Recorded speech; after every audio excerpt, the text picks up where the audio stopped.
राजा हमार।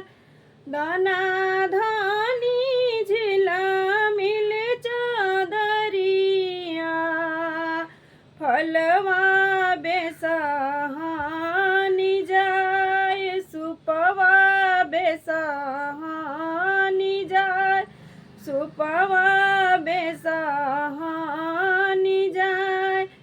फलवा बेसहिले आवेलन भैया नैया पर सवार, भैया नैया पर सवार।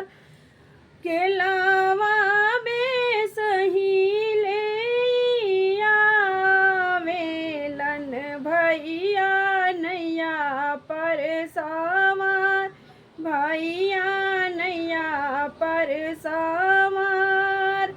सुपवा बेसहिले आवेलन भैया नैया पर सवार, भैया नैया पर सवार। थरा थरा कपिला मलहवा, छठी माता महिमा तोहार, छठी माता महिमा तोहार, छठी माता महिमा तोहार।